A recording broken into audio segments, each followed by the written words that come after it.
Hello दोस्तों। 66वीं BPSC mains होगा, उसमें हम एक एक करके सभी सब्जेक्ट से देखेंगे कि कौन कौन सा टॉपिक बहुत महत्वपूर्ण है जिससे क्वेश्चन आने की बहुत ज़्यादा संभावना है।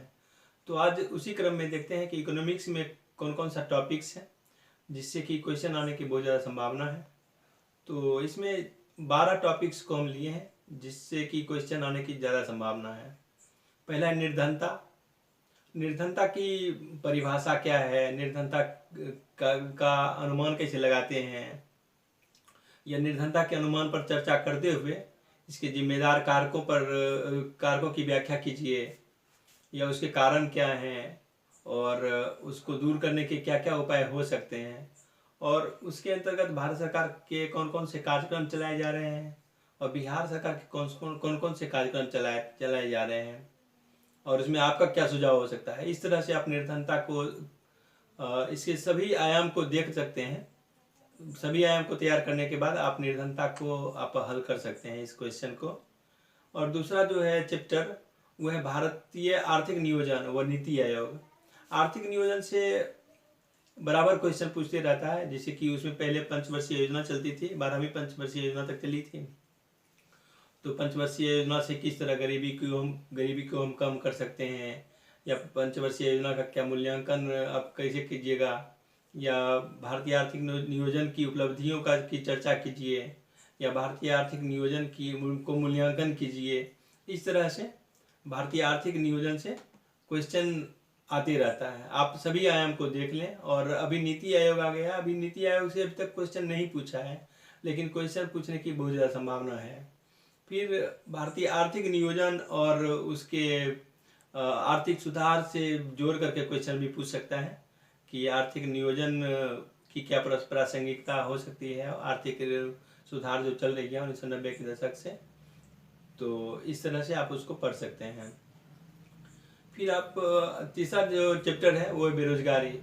बेरोजगारी से क्वेश्चन पूछते रहता है। इस बेरोजगारी की क्या परिभाषा है, बेरोजगारी के कितने प्रकार हैं, या बेरोजगारी को दूर करने के लिए कौन कौन से कार्यक्रम चलाए जा रहे हैं।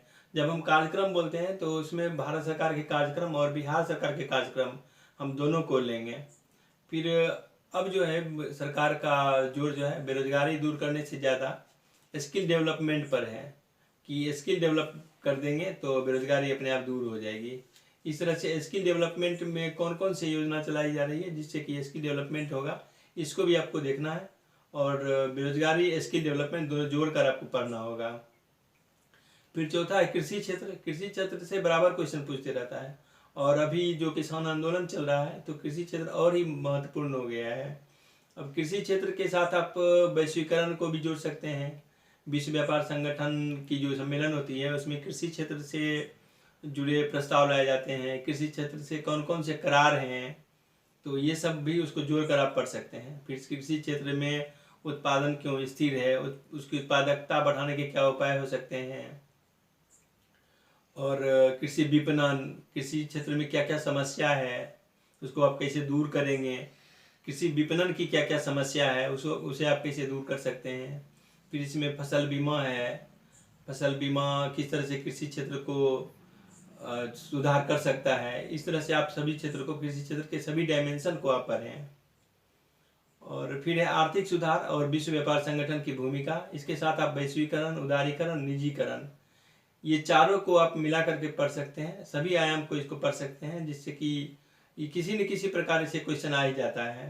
कभी विश्व व्यापार संगठन से आ जाएगा, कभी वैश्वीकरण से आ जाएगा, कभी आर्थिक सुधार से आ जाएगा। फिर हम छठा जो चैप्टर देखते हैं वो है सूक्ष्म, लघु और मध्यम उपक्रम की परिभाषा। अभी नवीन परिभाषा आ गई है तो इसकी परिभाषा भी महत्वपूर्ण है। फिर भारत के आर्थिक विकास में इसकी क्या भूमिका है। फिर उदारीकरण के संदर्भ में, फिर आत्मनिर्भर भारत के संदर्भ में इसकी क्या भूमिका हो सकती है। और उदारीकरण जब आ गया है तो उसके बाद सूक्ष्म, लघु, मध्यम उपकरण की चुनौतियां भी बढ़ गई है। तो इसकी चुनौतियों को आप पढ़ेंगे, फिर उस चुनौतियों को कैसे आप दूर करेंगे, ये सब भी आपको पढ़ना पड़ेगा। फिर भारत सरकार के कुछ कार्यक्रम है जैसे समाधान, एमएसएमई संबंध, ये सब योजना जो लॉन्च हुआ है ये सब को भी आपको पढ़ लेना है ताकि क्वेश्चन में आप इस सबको यूज कर सकते हैं। फिर 7वां जो पॉइंट है वो है जनसंख्या वृद्धि। अब जनसंख्या वृद्धि पर नियंत्रण और भारत के आर्थिक विकास, ये दोनों जोड़ करके क्वेश्चन दे देता है। और दूसरा है जो जनसंख्या से क्वेश्चन, वो है भारत के आर्थिक विकास और जनसांख्यिकी लाभ, क्योंकि भारत में युवाओं की संख्या बहुत ज़्यादा है और जिसके कारण भारत के आर्थिक विकास में जनसंख्या की जो जनसांख्यिकी लाभ है उससे क्या लाभ हो सकता है, उसको कैसे हम यूज कर सकते हैं जिससे कि भारत की आर्थिक विकास ज़्यादा हो सके। फिर आगे है 8वां पॉइंट जो है। अब 8वां जो पॉइंट है वो है विकेंद्रीय नियोजन व पंचायती राज। और 9वां है सब्सिडी। सब्सिडी में कृषि सब्सिडी, खाद्य सब्सिडी, पेट्रोलियम सब्सिडी, उर्वरक सब्सिडी, ये सब्सिडी से भी क्वेश्चन कभी कभी पूछ लेता है। फिर है भारत सरकार व बिहार सरकार के प्रमुख कार्यक्रम, जो भी 2020 में कार्यक्रम चलाए गए हैं भारत सरकार व बिहार सरकार के द्वारा। बिहार सरकार अभी जल जीवन हरियाली मिशन चलाया है, जो कि इस मिशन का इतना प्रभाव रहा है कि बजट का जो थैला था वो भी ग्रीन कलर का लाया गया था। तो ये बहुत ही महत्वपूर्ण है बिहार के लिए और बीपीएससी 66वीं मेंस के लिए। और भारत सरकार भी जो भी कार्यक्रम कोरोना पीरियड में चलाए गए हैं वो भी बहुत महत्वपूर्ण है और आपको 66वीं मेंस में हो सकता है पूछ लें। और जो अभी करेंट अफेयर्स, जब एग्जाम से 1 महीना पहले तक जो करेंट अफेयर्स रहेगा उससे भी जो भी क्वेश्चन बनेगा वो आगे हम देखेंगे। अभी आप करेंट अफेयर्स पढ़ते रहिए और करेंट अफेयर्स इकोनॉमिक्स से संबंध में जो भी है वो आप जो भी क्वेश्चन आएगा उसके संबंध में जो करेंट अफेयर्स होगा उसको आप यूज कर लीजिएगा। फिर 12वां पॉइंट जो है वो खाद्य सुरक्षा। खाद्य सुरक्षा एवरग्रीन पॉइंट रहता है, ये कभी कभी पूछ लेता है, हमेशा ही महत्वपूर्ण होता है ये, और इसको आप तैयार करके रखिए, ये पूछ सकता है। इकोनॉमिक सेक्शन में एक क्वेश्चन बिहार से भी बराबर आते रहता है, तो आप जो भी चैप्टर पढ़ें बिहार के संदर्भ में पढ़ें।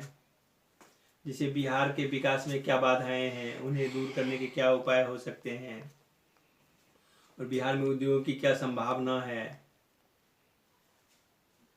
बिहार में कृषि की क्या समस्या है, बिहार में गरीबी की समस्या पर विचार कीजिए और उसको दूर करने के उपाय बताइए। बिहार में बाढ़ और सूखा की समस्या क्या है और उसे दूर करने के क्या उपाय हो सकते हैं। इस टाइप से एक बिहार से ज़रूर क्वेश्चन आता है। बिहार के सभी डायमेंशन को आप पढ़ लें और इसके क्वेश्चन को अच्छे से एक्सप्लेन करें।